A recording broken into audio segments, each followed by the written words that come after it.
necessário para a salvação? O batismo é necessário para a salvação?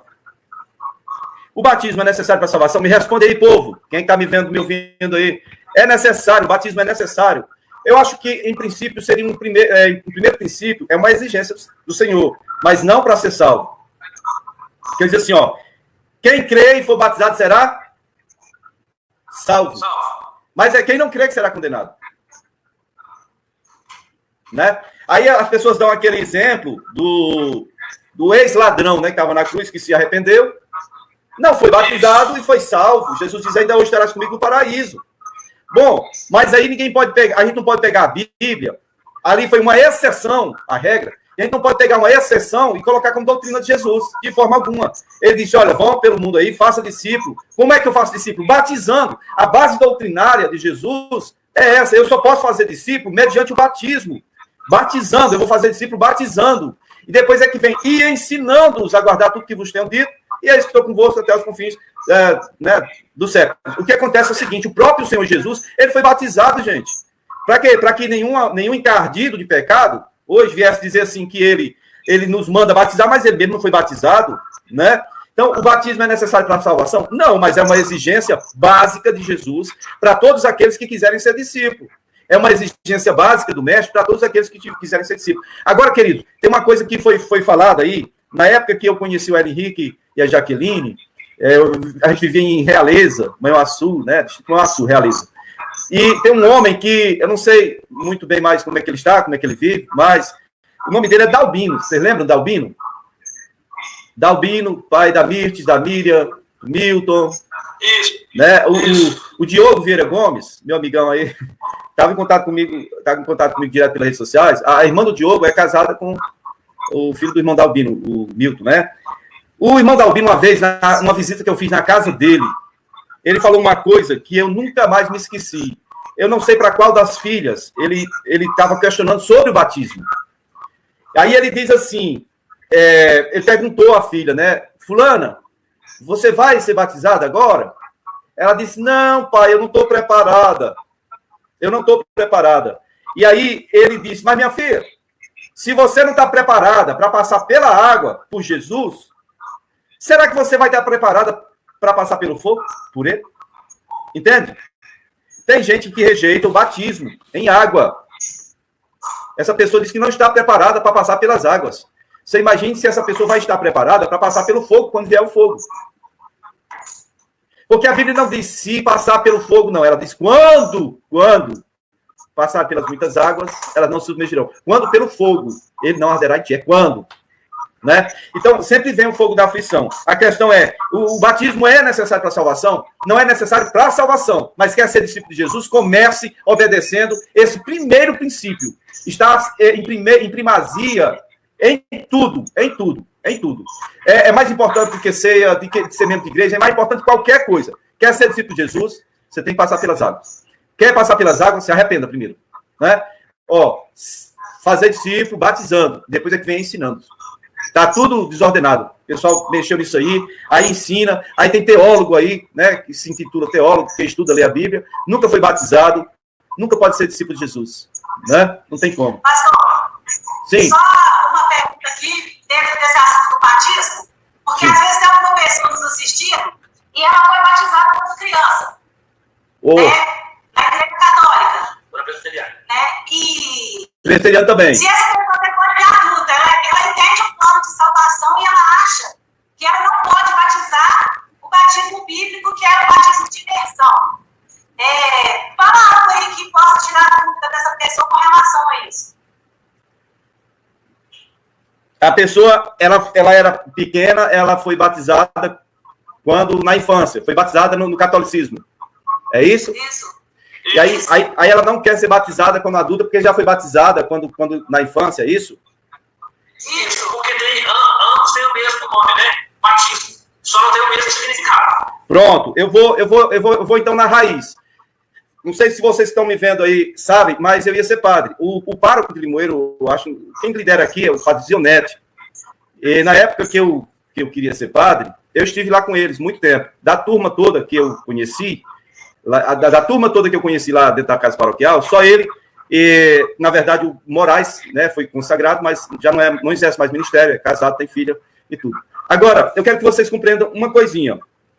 O primeiro ponto, batismo vem de batizon, que quer dizer mergulho, imersão, né? Submergir na água, né? Porque se não for isso, a própria palavra batizon quer dizer isso, você mergulhar, porque, olha só, a pessoa é mergulhada na água, ela está mostrando, dando a entender que ela morreu e agora ela vai ser ressuscitada. A gente chama de batismo, jogar água na cabeça, aspersão, borrifação, né? Aquele negócio de jogar respingo de água, e aspergir também. A gente considera batismo porque a gente não quer entrar em guerrinha contra ninguém. Não, mas vai estudar o termo literal da palavra batismo, quer dizer isso, você mergulhar em água. Tá? Aí, o que eu quero dizer com relação ao meu batismo? Não vou falar do seu batismo, para você não ficar com raiva. Se ficar com raiva, por favor, não tente me bater. Pode bater, se for pela tela do smartphone, pode bater. Eu vou falar uma coisa sobre o meu batismo. Primeiro, foi uma fraude inventada pela Igreja Católica Apostólica Romana. Esse batismo, nessa forma que foi colocado aí, foi para impedir que outras religiões, inclusive a evangélica, conseguissem ter espaço aqui no Brasil. O cara nasce, ele não consegue limpar a bunda, ele não consegue comer sozinho, ele não sabe falar, ele não tem dente, ele não tem nada. Ele não sabe, é totalmente dependente. Aí, peraí, não, vou batizar o filhinho para ele ser membro legal de uma instituição, para ele ter voz ativa numa instituição, no momento em que ele é recém-nascido. Para que isso? Dizia que era para a criança não chorar no túmulo, mas eu nunca vi morto chorar. Nunca vi. Chorar no túmulo, depois de morto? Conta essa história para outra história, para outra pessoa. Não cabe na minha cabeça. Aí o que acontece é o seguinte, batizavam as crianças bem novinhas, sem saber de nada, gente. Gente, o batismo que Jesus propôs foi para alguém adulto, com suas funções todas regulares, tá bom? Primeiro, Jesus foi batizado aos 30 anos. Ele sabia o que estava querendo. Ele queria associar esse momento ao momento em que ele iria assumir o propósito do pai para a vida dele. O momento em que ele ia parar de liderar a família dele, porque o pai dele já tinha morrido, ia deixar isso para o Tiago, que depois se tornou pastor da igreja de Jerusalém. O Tiago, José, Simão e Judas eram irmãos de Jesus. Mas Jesus era o primogênito da família. E ele tinha assumido a casa até os 30. Aos 30 anos ele disse, chega, não vou mais cuidar da minha casa, vou cuidar das coisas do meu pai. Aí ele foi e passou pelo batismo. Então o batismo tem a ver com arrependimento, sim, porque João Batista pregava arrependimento. Ele era o precursor de Cristo. O batismo é para uma pessoa adulta, sim. Se ela foi batizada quando nova, isso é irrelevante, insignificante, porque é uma pessoa que não sabe nem limpar a bunda, não consegue comer sozinho, não consegue fazer nada sozinho. Esse batismo é insignificante, é uma fraude. Ele não tem significância espiritual, social, familiar. Só tem significância para uma pessoa. Aqueles religiosos malditos que inventaram isso aí para poder segurar as pessoas e não permitirem que elas pudessem ter uma posição e um pensamento único e pessoal, particular. Esse é o meu pensamento. Assim como tem gente maldita na política, e não são poucos, é só um entre mil que você acha que preste, no meio das instituições tem muita gente amaldiçoada e maldita. Quando eu falo maldito, deixa eu explicar para você. O meu batismo foi feito numa época errada, ele foi feito da forma errada, porque ninguém me mergulhou. Jogaram a aguinha, tá? Foi feito da forma errada. E foi feito no lugar errado. Por que foi feito no lugar errado? Ora, a Bíblia diz que todo lugar onde tem mais de escultura é maldito. Eu estou dizendo que são sacerdotes malditos, você deve estar ficando com raiva de mim, mas lê a Bíblia. Não sou eu que disse que eles são malditos, não. É o Senhor, e tem mais. Salmo 115, versículo 8, do 4 a 8. Tá? Salmo 115, na Bíblia, aqui na nossa Bíblia. Tá? A Bíblia vai dizer o seguinte, o Marcelo Rossi nem gravou esse salmo, né?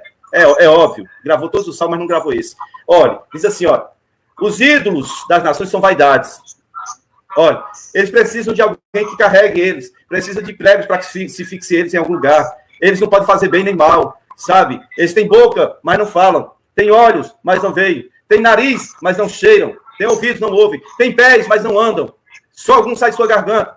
Aí diz assim, olha, versículo 8 diz assim, ó, tornem-se iguais a eles, ou semelhantes a eles. Aqueles que fabricam esses ídolos e todos quantos confiam nesses ídolos. Tornem-se semelhantes a eles. São anátema. Deuteronômio 7, verso 25 ao 27. Deuteronômio 7, verso 25 ao 27. Diz, não deixe entrar em sua casa imagem de escultura. Não deixe. Porque isso vai ser um laço para você. Você vai se tornar maldito, amaldiçoado igual ela. De todo a detestarás e de todo a abominarás, porque ela é amaldiçoada. Maldita, anátema, separada por fogo. Então, quando eu digo sacerdotes malditos, não fique ferido em seu ego. É Deus que está dizendo, é a Bíblia que está dizendo, classificando, definindo esses sacerdotes como amaldiçoados. E eu fui batizado em um local como esse. Né? Eu fui batizado na época errada, da forma errada e no local errado. E por que que eu tenho que considerar um batismo desse? Por quê? Alguém poderia me dizer por que que eu tenho que considerar uma coisa das mais erradas que existiram? Não posso. Então, você que ainda tem dúvida, eu não vou ser batizado porque eu já fui batizado na Igreja Católica, seu batismo é inválido, é uma fraude, é uma vergonha. Para a palavra de Deus, esse batismo é uma vergonha, é uma vergonha. Aos olhos de Deus, isso é uma esculhambação. Tá? Renegue, rejeite, renuncie. Isso aí é uma maldição, uma maldição. Renegue, rejeite, renuncie. Leia a Bíblia, estude a Bíblia, você vai entender o que é batismo e por que Jesus exige batismo. É algo que você tem que fazer por si, não é por seu pai nem por sua mãe. É algo que você tem que fazer por si. Você tem que se arrepender, ser batizado para se tornar discípulo de Jesus. Ok? Mais algum aí comentário? Salmo de número 150. As pessoas gostam de falar isso com a gente e até às vezes nos questionam, no Salmo 150, o verso número 6, que diz assim: todo ser que respira, louve ao Senhor. E alguém um dia falou para mim assim, eu ainda não era pastor, e alguém disse para mim assim: quando o passarinho canta, ele está louvando a Deus. Certo? Aí alguém disse para mim assim: quando você vai na casa de alguém que o pitbull late, está louvando a Deus. O pitbull late está louvando a Deus? Não, ele foi treinado para isso, para proteger a casa. Pelo amor de Deus! Então a minha pergunta para o senhor é: se o passarinho quando canta louva a Deus, se o cachorro quando late louva a Deus, o periquito, o papagaio, a marreca, não interessa. Agora animais de estimação vão entrar no céu? Ai! Eita, meu Deus! Olha, a obra de Deus, ela é específica, ela é muito clara, Deus não deu confusão. Quando a Bíblia diz que Deus soprou o Espírito no nariz, né, do Adão, ele se tornou alma vivente, isso ali é algo ímpar, não tem encanto nenhum da criação de Deus, algo dessa forma. E nós devemos levar em consideração que todas as outras coisas já tinham sido criadas. Mas eu não vi Deus entrando em contato, em comunhão, ou estendendo alguma das promessas dele para os animais. Os animais foram feitos para nossa sobrevivência. Deus criou animais, as plantas, tudo. Tudo isso aí foi preparação para que o homem fosse colocado no jardim e pudesse ter vida aqui na Terra. O que eu quero dizer é o seguinte: quando fala-se do milênio, né, o Messias, tem gente que usa esse texto para dizer que não, no céu vai ter, sim, os animaizinhos e tal, porque lá no milênio o leão vai voltar a pastar com o gado, nenhum mal se fará no Monte Santo, e Jesus vai reinar. Tá certo, isso tudo aí tá certo. E aí, no final, também a gente não sabe se é a terra que vai subir, ou é o céu que vai descer. Bom, isso são coisas e conjecturas que a gente faz a partir de escritos bíblicos não muito claros e coisas que a gente precisa ter uma confirmação só posteriormente. Agora, nós não podemos tratar o fôlego de vida, né, de um animal com o nosso. Não podemos, porque, gente, peraí. Qual é? A gente não vê encanto nenhum, a Bíblia falando que no céu vai ter animal, não, peraí. Se tiver, amém, obrigado, valeu. Eu vou gostar muito de andar aí a cavalo, talvez até cavalo alado, né? Vaquejada com cavalo alado vai ser uma beleza. Vamos derrubar a vaca voando. É brincadeira, eu nunca gostei de vaquejada. Mas, aí, meu bichinho de estimação. Tem gente que é tão carente que chega a pensar isso na salvação do seu animal de estimação. Eu acho que Jesus ele não morreu por animal nenhum, só pelo animal homem, ser humano. Ele não entregou a vida pelo animal, o quadrúpede, não. Ele quis nos salvar. Então, a Bíblia trata da salvação humana. Esses outros aí é consequência. Se tiver animal lá, bem. Se não tiver, tá bom também. Eu vou estar satisfeito com Jesus. Para mim não importa. Ele vai ser o meu alimento, minha luz, meu tudo. Assim como eu quero que ele seja hoje isso tudo para mim.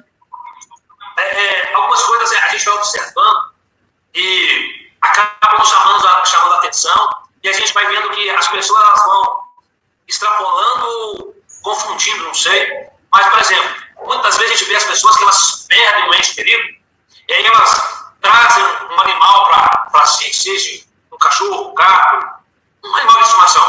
E elas tratam esse animal como se fosse aquela pessoa. Você entendeu? Sim. Tratam como se fosse um ser humano, vamos dizer assim. Tenta suprir. Isso, tenta suprir aquela falta, não é isso? Ó, o Brian entrou aí. Pai do Senhor, Brian. Vinícius Oliveira aqui pelo Face, Brian pelo Instagram. A gente se apega a qualquer coisa. Quando a gente perde um ente querido, Olha, é muito difícil. Eu não tinha essas proximidades todas do meu pai.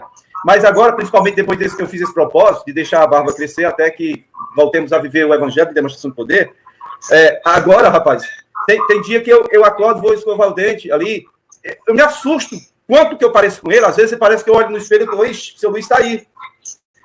Tem dia que eu sinto uma vontade tão grande de sair daqui e ir na casa dele, cara, só para receber um abraço, um cheiro dele, um beijo dele. Todos nós temos essa carência. Perdemos alguém que amamos e ficamos assim. Tem dias que eu pego, às vezes, o smartphone e eu fico lembrando quando eu conversava com o meu pastor Clóvis, né? Para não falar de outras pessoas aqui tão próximas também que nós perdemos. Bom, queridos, realmente fica um vazio grande, mas a minha recomendação é que tente deixar que Jesus entre para preencher esse vazio, onde nenhuma outra pessoa vai conseguir, cara. Nenhuma outra pessoa vai conseguir. Porque era um espaço só daquela pessoa. Era só daquela pessoa. E um animal não vai conseguir, em hipótese alguma, preencher esse espaço. Ô, Leusa, Pai do Senhor, querido. Então, sabe, querido, é muito difícil. Hã? Não vai dando mais um. Seja bem-vindo em nome de Jesus. Sim, amém. Então, é muito difícil quando a pessoa perde um ente querido, ela fica tentando realmente, sei lá, diminuir a dor, né, da perda, a menos que a pessoa tenha algum problema, sei lá, de alma. Nós somos seres sociais, nós fomos criados para termos relacionamentos, cara. E quando falta, a gente perde. Aqui é uma marca que vai ficar para sempre. No início, dói. No início é uma ferida aberta. Com o tempo, cicatriza. E aí chega o tempo em que eu acho, por causa de perdas mais antigas, eu acho que com o tempo a gente vê a marca e já não dói tanto. Mas o que ajuda é você gastar tempo na presença do Senhor. Colocar um animal, vou comprar um animal para ter responsabilidade com o animal. Vai ser outro problema, porque o animal tem vida curta. Aqui nós nem usamos mais animais, não criamos mais, porque o último animal que nós tivemos aqui em casa era uma cachorra querida do Azaf, se chamava Lunita. Ela morreu no dia do aniversário. Ela morreu no dia do aniversário dele. Morreu no dia do aniversário dele. Você está entendendo? É muito difícil, rapaz. A gente fica com saudade, aí fica aquele negócio, aí vai juntando perda. Eu acho que pegar um animal de estimação para criar é só aumentar despesa e dor. Porque ele vai também, vai ter o tempo que você vai se apegar, e aí vai ter o tempo que ele vai ter que partir. A vida dele é curta. A vida dele é curta, não tem como. A maior preocupação que a gente tem, pastor, é justamente com isso, porque as pessoas, às vezes, elas estão confundindo, né, o propósito de Deus para a vida humana, né? E aí elas querem, de repente, preencher o vazio, não sei, ou fazer algo que poderia ter feito para uma pessoa e não fez. Aí elas partem para esse lado de ter um animal, né, e achar que esse animal também vai herdar o céu. Misericórdia. Um latido está louvando a Deus. Já pensou só de frente com o pitbull e latido? Ele está querendo estraçalhar o Senhor.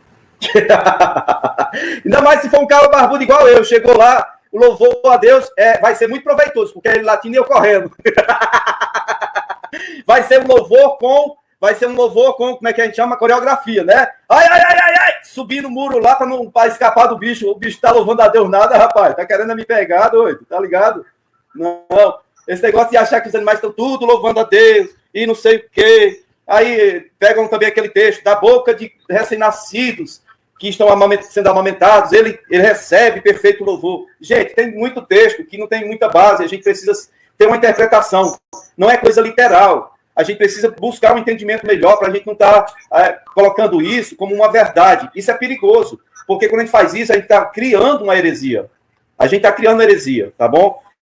Se diz que a Bíblia, por exemplo, da boca de crianças que estão amamentando, ele tira o perfeito louvor, então a gente poderia radicalizar esse negócio e dizer que não precisa mais do ministério de louvor. Basta pegar as mulheres que estão amamentando, levar seus filhos, coloca lá na hora da adoração, coloca essas criancinhas para ficar lá amamentando e falando alguma coisinha, alguma baboseirazinha. É o perfeito louvor? Então nós não podemos radicalizar e pegar coisas que não são bem claras para transformar em verdades, porque isso vai acabar se transformando em uma heresia. Nós temos muita necessidade de ser suprido em nossas carências. Nós temos muita necessidade de ser suprido em nossas carências. Por isso, nós inventamos tantas coisas como essa. Né? Mas não é recomendável você tentar substituir Tipo assim, uma pessoa, pedir uma pessoa, agora vou tipo isso. Não tem como. Bom, outro ponto que tinha aqui é o seguinte, se a pessoa morre sem confessar Jesus, ela tem chance de salvação? Eu não sei se sem confessar a Jesus. Eu tenho certeza que sem crer em Jesus, ninguém é salvo. Esteja vivo, esteja morto. A salvação é muito particular, é muito pessoal. A gente ama as pessoas e a gente gostaria que todas as pessoas que a gente ama, em especial, aquelas pessoas que a gente ama, a gente gostaria que todos entendessem a proposta de salvação de Jesus e todos conseguissem ser salvos. É isso que nós queremos, certo? Porém, isso não está em nosso poder. Isso não está em nosso poder. E o que acontece, isso aí depende do Senhor, exclusivamente, em primeira mão, e da pessoa que precisa crer para ser salvo. O que acontece? A pessoa morreu, às vezes aí vem alguém para servir de consolo para si, o crente, que não queria que essa pessoa se perdesse de jeito nenhum, diz, mas eu creio que foi salvo. Por quê? Tá bom? Há pouco tempo, vamos dizer assim, vai fazer um ano, mas para mim é como se fosse ontem. Eu acompanhei o velório do meu pai. As funerárias fazem você ficar com o semblante mais legalzinho possível, tá? Aí dizer que, por exemplo, não, acho que ele foi salvo porque ele morreu sorrindo. Gente, é mais uma heresia. Eu acho que ele foi salvo porque eu orei por ele. Queridos, salvação é algo pessoal. Se você tem Jesus, se você encontrou Jesus, você é salvo. Se não, não vai, não tem como. Não é. A pessoa, então a pergunta é, se a pessoa morrer sem confessar Jesus, ela tem chance de salvação? Querido, eu falo a questão que se você não crê em Jesus, como diz a palavra, você não tem condição de ser salvo. Por quê? Porque confessar, muita gente confessa. Mas pelas ações, pelas obras que essas pessoas fazem, essas pessoas que confessam Jesus, são filhas do diabo. Não tem nada com Deus. Tem muito, eu estou falando todos não. Estou falando tem muitos por aí que confessam Jesus, tem gente que confessa mais de uma vez, tem gente que se batiza inúmeras vezes, e nem tanto, a gente não pode dizer que ela é salva ou que deixa de ser. É muito pessoal. É muito pessoal. O confessar em si, para mim, é irrelevante. O que vai dizer se a pessoa é salva ou não, né, é a gente observar os frutos dela. Ela vive com Jesus? Ela tem vida com Deus? Bom, então ela é salva. Pastor, mas não pode acontecer no último momento ela ser salva? Sim, pode. Aquele ladrão da cruz lá é um exemplo disso. A pessoa está no último momento, e aí chega um ente querido e explica para ela quer e ela crê, amém, ela é salva, não tem nada contra isso. Isso é bíblico, tá bom? É bíblico. Porém, nós não podemos fazer disso mais uma regra. Tipo, vou deixar o fulano chegar no leito de dor no último momento para poder aceitar Jesus. Não. Tenho que pregar. Amém? Amém. A última pergunta é: um cristão desviado ainda é salvo? Cristão desviado, escute. Para cristão desviado, olha para mim aqui, ó. Toma vergonha em sua cara, enquanto é tempo, e volta para o Senhor antes que ele ponha você no leito de dor ou arranque tudo que ele puder de você. Por quê? Porque se o Senhor tiver amor por essa pessoa que está desviada, é isso que ele vai fazer. Eu vi lá no Apocalipse isso. Primeiro, tem um leito de dor para você que está desviado, um leito de dor. Segundo, ele vai tirar aqueles que você mais ama. Por quê? Porque ele te ama. Ele não quer que você vá para o inferno. Se você é desviado é alguém... Estou falando desviado da igreja só não. Quem é desviado da igreja, tem aquela historinha, né? História de vagabundo. Vagabundo que fala assim, ó. Não, Bob, eu não estou indo mais na igreja, mas minha vida com o senhor, sua vida com o senhor é uma porcaria. Sempre foi uma porcaria. Quando você estava na igreja era uma porcaria. Por isso é que você deixou a igreja. Quem deixa Jesus, não faz caso de deixar a igreja. Mas quem está com Jesus não deixa a igreja, não. Quem está com Jesus não deixa a igreja, não. Agora, você está achando que servir a Deus e seguir o Senhor e ser discípulo de Jesus é brincadeira? Presta atenção. O juízo de Deus é muito pior para você que estava na presença de Deus e deixou do que para a prostituta. Sim, ele não tem mais que se arrepender para a salvação. Ele tem que se arrepender da vida miserável que ele está levando. Ele não tem que se arrepender mais para a salvação, porque é impossível que quem já se arrependeu e que se tornou salvo, é impossível ele matar de novo Jesus por causa dele. É impossível que Jesus venha de novo morrer para que ele seja salvo de novo. Não. Certo? A questão é, ele está na mira de Deus como a pior criatura que já existiu na face da terra. É desviado? É. Ele está vivendo sobre a terra como a pessoa mais merecedora de toda a ira de Deus. Eu vou explicar para você por quê. Lucas diz que aquele que conheceu e se arrependeu, ele vai sofrer algum prejuízo, sim. Mas pior juízo será para aquele que sabia o caminho, sabia tudo e não se arrependeu. Esse é o pior. Ou seja, a pessoa vivia na presença de Deus, ela deixou a presença de Deus, e agora, não, peraí, que eu estou bem folgado. Gente, eu só tenho uma coisa para dizer. Não espere o amor de Deus. Porque o que você vai ter é o juízo de Deus como fogo consumidor sobre você. Está desviado? Tá. Continue desviado, miserável. Olha o que você vai ter. Eu vou lhe falar o que você vai ter pela frente. Primeira coisa que você vai ter pela frente. Eu vou falar para você aqui. Olha, pelo depoimento de 2 ou 3 pessoas, o sujeito da velha aliança era condenado. Não tinha misericórdia para ele. Ele ia ser queimado. Apedrejado e queimado. Está em Hebreus 10, tá? Hebreus 10. De quanto maior castigo, julgue você mesmo, será merecedor aquele que fizer essas 3 coisas. Que 3 coisas? Profanar. Primeira coisa. 3 coisas. Primeiro, pisar, calcar os pés do Filho de Deus. Pisar no Filho de Deus. Segundo, profanar o sangue da aliança com o qual foi purificado. Terceiro, ultrajar o Espírito da graça. Ou seja, não existe no céu, no inferno, em canto nenhum quem defenda esse cara. Ele vai cair nas mãos de Deus e o Senhor vai matá-lo gostosamente. Tá? Condená-lo ao inferno. O pior lugar no inferno que tem, tá? Para essa pessoa que conheceu o caminho agora, quer viver a sua vidinha. Esse é o cão que volta ao vômito. Primeiro, o cão que volta ao vômito é a figura daquela pessoa que vomitou, né, o pecado para fora de si. Mas depois que quis ir comer o pecado, ou seja, vem de volta para minha vida, pecado. Volta, pecado, que eu gosto de você. Esse é o cão que volta ao vômito. Aí você vai em Apocalipse 22, 15, lá está escrito assim, fora ficam. Primeiro, quem são? Apocalipse 22, 15, procurei. Apocalipse 22, 15. Só o primeiro da lista. Olha quem é o primeiro da lista. O primeiro da lista a ficar fora. Olha quem é o primeiro da lista. Abra a sua Bíblia. Apocalipse 22, 15. Abra a sua Bíblia. Olha aí. Os cães. Fora ficam os cães. Que cães? Os cães que voltam ao vômito. Pedro diz lá, 2 Pedro 2, 22. Você não vai nunca esquecer essa citação. 2 Pedro 2, 22. Tendo conhecimento do Senhor. Olha, era melhor não terem conhecido o caminho da verdade do que depois de conhecer esse caminho, se desviarem do mandamento que lhes fora dado. Com eles aconteceu o ditado popular que diz a porca lavada voltou ao lamaçal e o cão voltou ao vômito. Queridos, as pessoas acham que a gente tem como ficar pregando só o amor de Deus. Olha, eu sou contrário a isso, porque é muito sério. O Senhor disse, vocês temem aquele que mata o corpo e não pode fazer nada com a alma. Tema muito mais aquele que pode matar o seu corpo e mandar sua alma para o inferno. Olha, a Bíblia fala que Jesus amou o mundo para que todo aquele que nele crer seja salvo. Tá bom, ok. Mas a Bíblia também fala que aqueles que não creem, aqueles que não querem, aqueles que estão, assim, rejeitando o testemunho de Deus, eles vão ser punidos severamente. Eles vão ser castigados, vão ser condenados severamente. Você imagine a vida de um desviado. O cara conhece o caminho. O cara se tornou participante da natureza de Deus. O cara ele recebeu revelações de coisas espirituais. Ele viveu na intimidade do Senhor. E agora ele deixa isso tudo? O que você acha que Deus vai demonstrar amor para uma pessoa dessa? Você acha que Deus é idiota? Não tem como. A pessoa que desviou, ela é salva. Gente, se essa pessoa que desviou, ela nasceu de novo, ela está enquadrada em tudo isso que eu falei. Se essa pessoa que desviou, ela não tinha nascido de novo, ele era só mais um abestado, que chegou na igreja, que nunca entendeu a promessa de Deus, que nunca teve nada com Deus, e vai continuar como condenado. Mas se essa pessoa que desviou é uma pessoa nascida de novo, e se Deus ama ela, o que eu tenho registrado na Bíblia, não sou eu que estou dizendo, é a Bíblia agora. A Bíblia mostra para mim, ela passa para mim o princípio de Deus. Está lá em Apocalipse. Quando Jesus fala com relação a Jezabel. Jezabel, quem era Jezabel? Não é literal, é uma figura do Velho Testamento. Jezabel era a mulher do Acabe. Ela tinha 850 profetas do diabo na casa dela. Ela fazia culto aos demônios. Ela era mãe sustentadora desses profetas, desses sacerdotes demoníacos.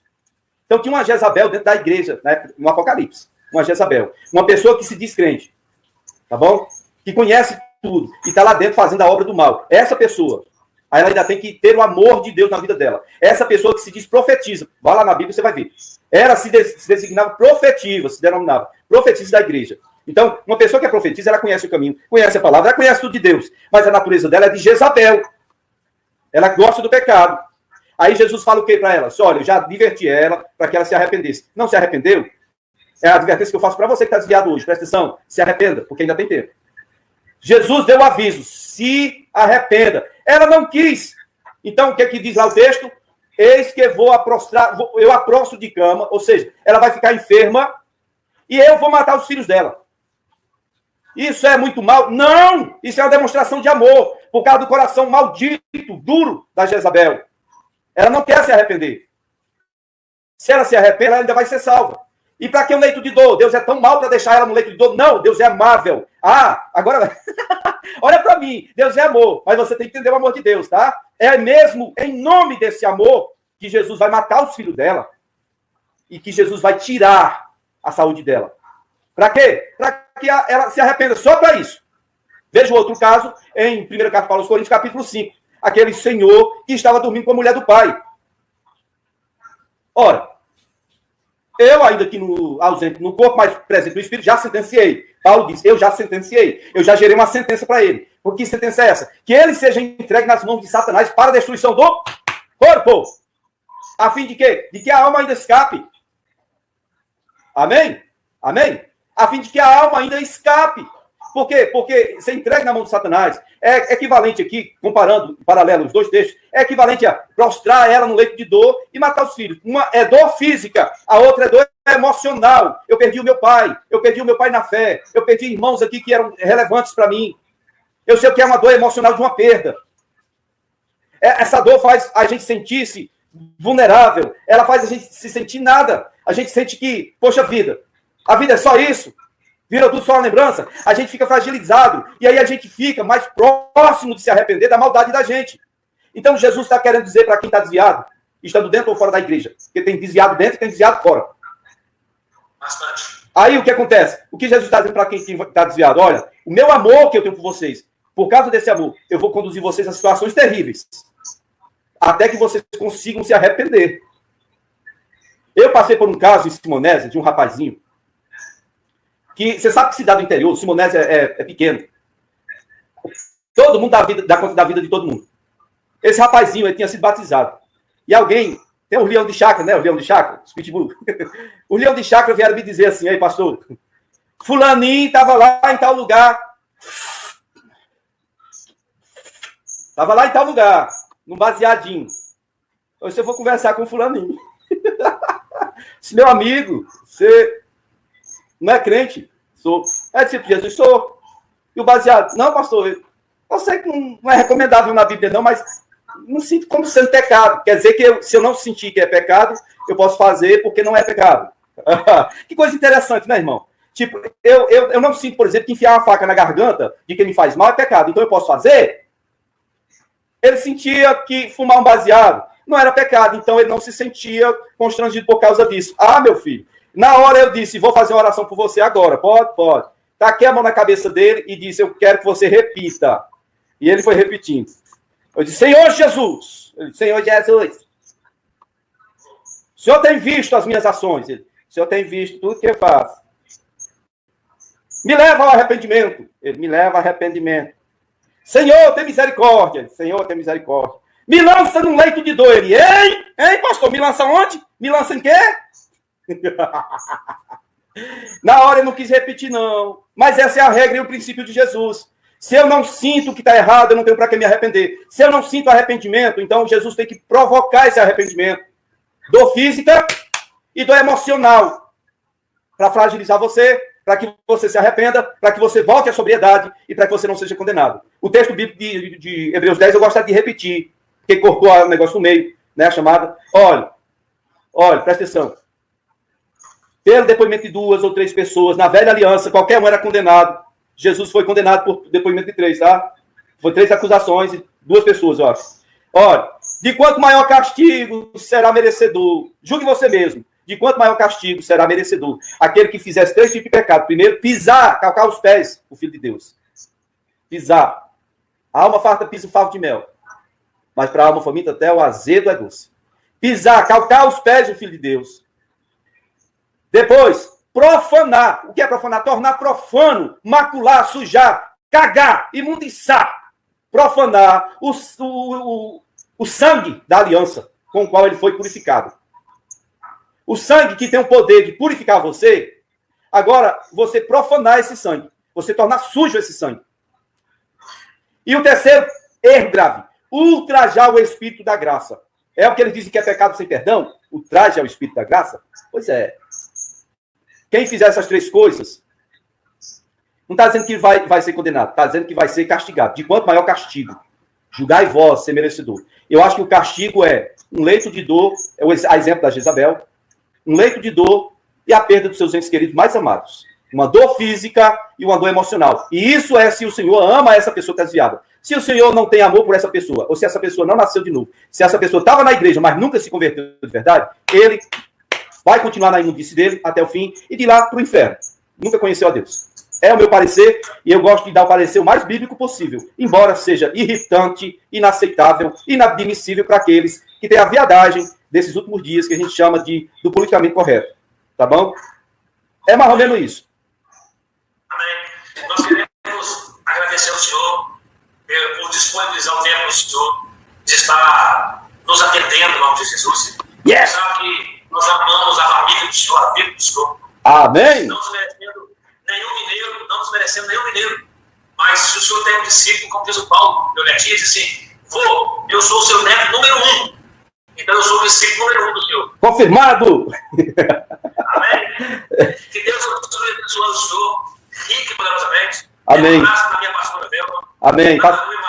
Passou aqui agora para tomar banho, mas ela tá garganta inflamada, ela não quis participar. Queridos, eu queria só dizer assim, que eu é que agradeço, e sempre que quiser nós vamos fazer isso aí. Agora eu já vi como é que tá certo, é pelo outro smartphone, esse aqui não dá. Esse aqui a gente fez só tem nome de bom, mas não vale bosta nenhuma.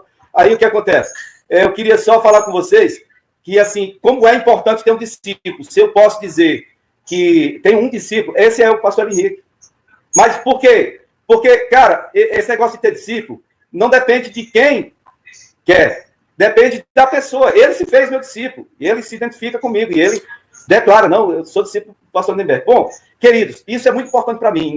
Em vários momentos da minha vida, o fato de ter um discípulo me manteve de pé, me manteve sóbrio, me manteve com forças para dar mais um passo, para ir além, para não desanimar, para não desistir, para não voltar atrás. Tem um momento em que a gente ministra na vida do discípulo, mas tem um momento em que a gente passa, vamos dizer assim, a gente consegue ir além por causa do discípulo.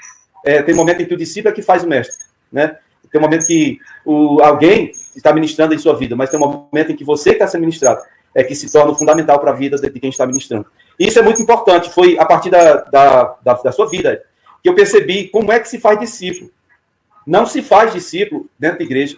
Não se faz discípulo em outro canto. Eles são gerados na rua, no campo. Eles são gerados no campo. Você lembra quando a gente colocava os bancos por cima do muro, lá em Vila Nova, para a gente fazer culto numa oficina de bicicleta do outro lado da rua? Você nem era crente. Nem era crente. Nem era crente.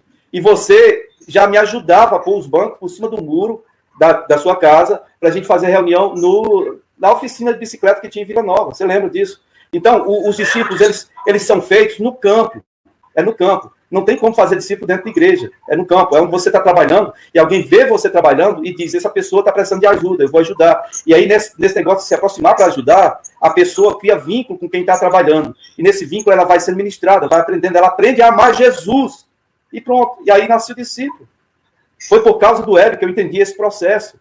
Ele me fez entender isso, porque ele, embora eu estivesse, independente do momento que eu estivesse vivendo na minha vida, estivesse muito bem ou muito mal, estivesse depressivo ou muito alegre, estivesse vivendo boas coisas ou coisas terríveis, ele sempre fez questão de dizer, olha, você sabe que eu te amo, eu sou seu discípulo, e sempre esteve comigo.